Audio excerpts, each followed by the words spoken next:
Hello everyone! Ang vlog ko na ito ay magtuturo po tayo ng munting katesismo para sa mga Katoliko. Ito ay madalian lang na vlog kasi Sunday ngayon. Ay bigla ko naalala na marami pala talaga mga Katoliko pa ang nakikita ko na hindi pa marunong mag-sign of the cross. Kaya uumpisahan natin ang ating munting vlog na ito sa pagsa-sign of the cross para sa mga Katoliko. Ang tamang pagsa-sign of the cross po ay ganito ha.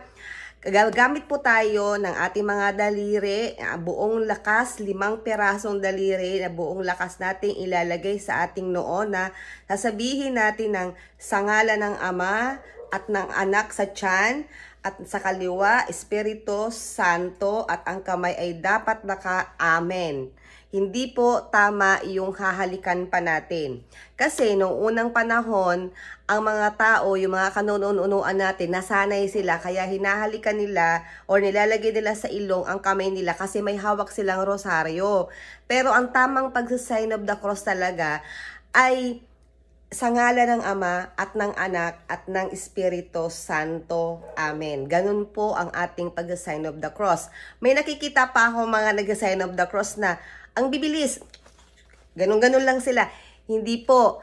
Ang pag-sign of the cross po, ito ay tanda na ikaw ay isang Kristiyanong Katoliko. Ito po ay nagrepresenta na ikaw ay Katoliko, ikaw ay Kristiyano. Kaya aayusin po natin ang pag-sign of the cross natin. Kasi nagrepresenta po ito na tayo ay nire-recognize natin at sinasamba natin ang ating Ama, Anak at Espiritu Santo na tayo ay bininyagan sa ngalan ng Ama at ng Anak ng Espiritu Santo. Amen. Ganun po dapat ang kamay. At bakit sa noo? Kasi sa noo ay ang Ama. Ang Ama ang lumikha ng lahat ng bagay sa buong mundo. Ibig sabihin ng Ama ang tagapaglikha. Bakit sa tiyan? Ang tiyan ay sa anak. Ang anak ay isinilang ng isang babae na nagkatawang tao, kaya sa tiyan. At bakit sa kaliwa? Bakit sa balikat?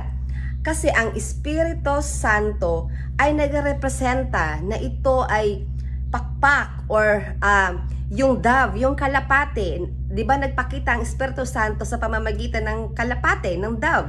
Kaya siya naman ang tagapagbabanal at pakpak natin.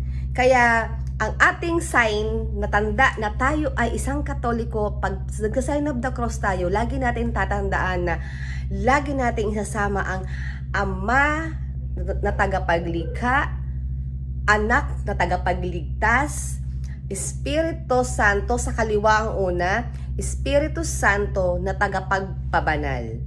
So yun po ha, sa munting katesismo natin, sana po ay may natutunan tayo at wag tayo mahihiya mag-sign of the cross kahit saan tayo pumunta. Sa pagtulog, sa pagkain, kahit sa labas, mag-sign of the cross tayo kapag may nadaanan tayong mga banal na lugar like simbahan, like pag may nakita tayong ambulance, mag-sign of the cross tayo. Kasi ang sign of the cross ay shortened prayer. Sana po ay may natutunan tayo sa ating munting katesismo. Sana ay marunong na po tayong mag-sign of the cross.